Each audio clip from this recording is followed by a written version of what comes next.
ओम गणपति नमः ओम गणेशाय नमः। वर्षफल, एनुअल हॉरोस्कोप, इस टॉपिक पे बात करेंगे।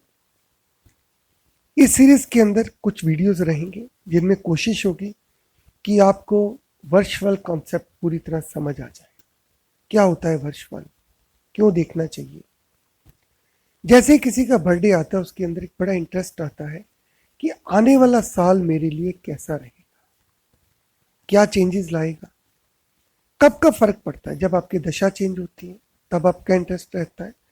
जब इवन 2020 टू 2021 जाता है, 21 से 22 जाएगा, तब भी इंटरेस्ट रहेगा कि ये साल कैसा है। मगर 2020-21 वो एक जनरल बात है। मगर आपका जो साल शुरू होता है, जिस दिन आप पैदा हुए हैं, उसके अनुसार आने वाला समय आपके लिए कैसा रहेगा। इसको हम एस्ट्रोलॉजी में कैसे कवर करते हैं? इसको एस्ट्रोलॉजी में कवर करने के लिए एक ताजक सिस्टम है। ताजक एक अरेबिक वर्ड है जिसका मतलब होता है घोड़ा। तो कुछ लोग ये मानते हैं कि ये घोड़े की तरह दौड़ता है और दूसरे सभी सिस्टम से ज़्यादा सुपीरियर है। एस्ट्रोलॉजी में एक पराशरी रहती है, पराशर सिस्टम, एक जेमिनी सिस्टम रहता है। मैं वैदिक एस्ट्रोलॉजी की बात कर रहा हूँ, उसके अंदर ही ये ताजक सिस्टम भी इंट्रोड्यूस हो रखा है। ये सिस्टम इसके अंदर इम्प्लीमेंट हो रखा है। ताजक का पर्पस सिर्फ अगले आने वाले साल के लिए आपका लाइफ कैसा रहेगा, क्या मेजर इवेंट्स हो सकते हैं। तो कुछ बेसिक प्रिंसिपल जानते हैं। सबसे पहले जो ताजक सिस्टम है, ये सिर्फ उस साल के लिए एप्लीकेबल है जिसको हम देख रहे हैं। ताजक सिस्टम के अंदर भी आप कुंडली बनाते हैं, जैसे D1 चार्ट बनाते हैं। ताजक का इस्तेमाल सिर्फ उस पर्टिकुलर ईयर के लिए यूज़ किया जाता है जिसको हम स्टडी कर रहे हैं। पराशर के जो चार्ट रहते हैं वो आपके फ्यूचर पास्ट सभी चीज़ों को इंडिकेट करते हैं। ताजक उस समय का चार्ट है जिस समय सूर्य वही लॉन्गिट्यूड अटेन करता है, उन्हीं लॉन्गिट्यूड पे होता है जो आपके बर्थ टाइम के समय सूर्य की डिग्री थी। यानी कि मान लीजिए जब आप पैदा हुए हैं तो सूर्य तुला राशि में 20 डिग्री पे था। तो अगले साल सूर्य जब तुला राशि में 20 डिग्री पे आएगा, वही आपका एनुअल हॉरोस्कोप वर्षफल स्टार्ट होगा, वही आपका एक्चुअल जन्मदिन है। सो आपका जो हॉरोस्कोप है हर साल चेंज होता है। जबकि प्राशर सिस्टम में आपका जो टाइम ऑफ बर्थ है कांस्टेंट है, तो D1 चार्ट कंटिन्यू रहता है।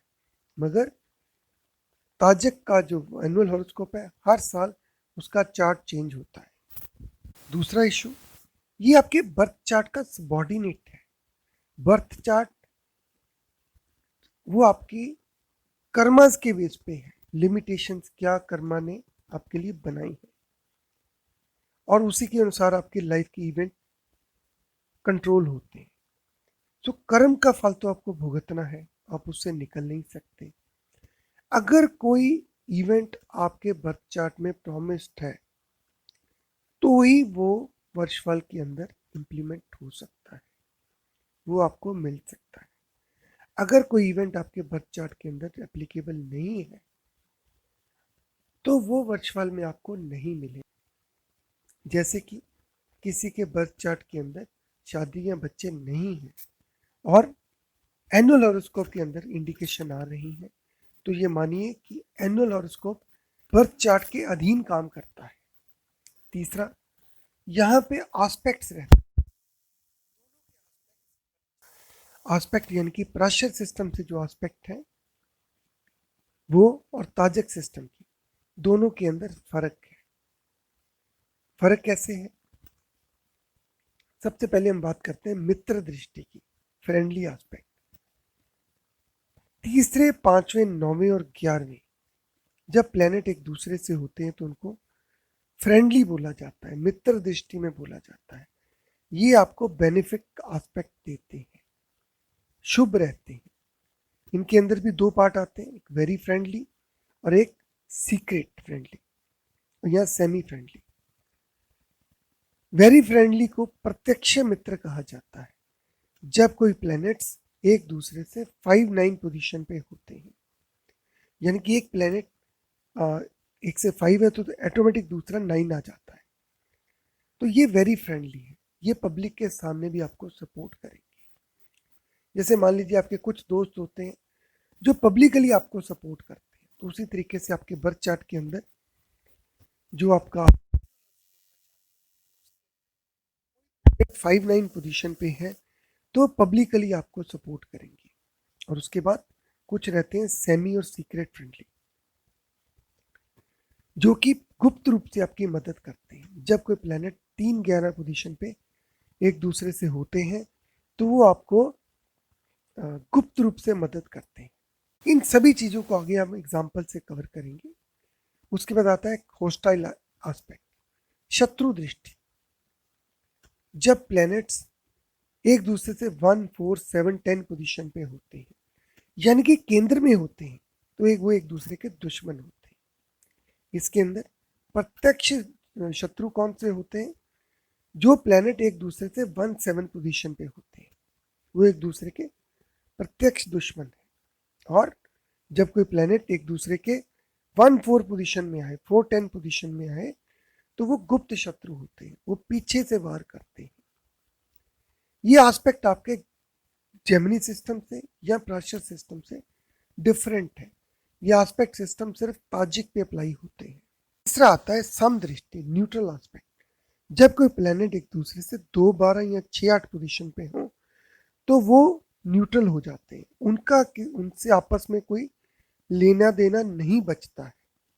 दोस्तों एक चार्ट आपके सामने है, इनके अंदर हम ताजिक सिस्टम के अनुसार एस्पेक्ट की बात करेंगे। अभी आप देखिए कि लगन में चंद्रमा है, चंद्रमा सूर्य जो है वो 5th हाउस में है।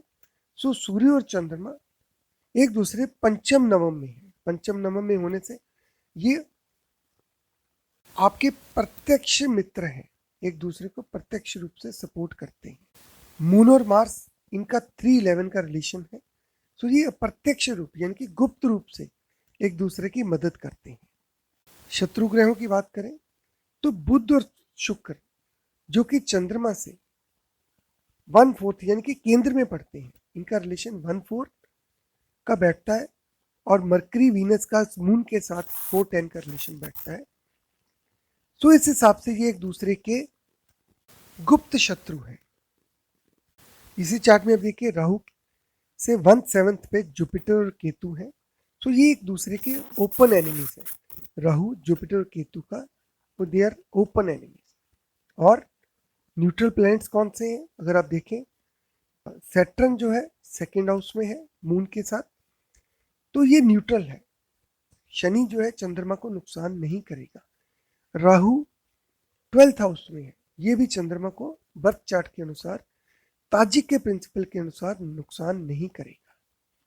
दोस्तों ये तो थे एस्पेक्ट और वर्षफल का बेसिक कॉन्सेप्ट। इसी सीरीज को हम आगे चलेंगे, कुछ हम एग्जाम्पल लेते रहेंगे, आपको बताएंगे कि योग कौन से होते हैं, मुंथा क्या है, मुंतेश क्या है, और इस तरीके से, ताकि आप लोग अपना बर्थ एनुअल हॉरोस्कोप खुद बना सकें और उसको स्टडी कर सकें। हमसे जुड़ने के लिए चैनल को सब्सक्राइब करें। आपका दिन शुभ रहे। ओम गणपति नमः।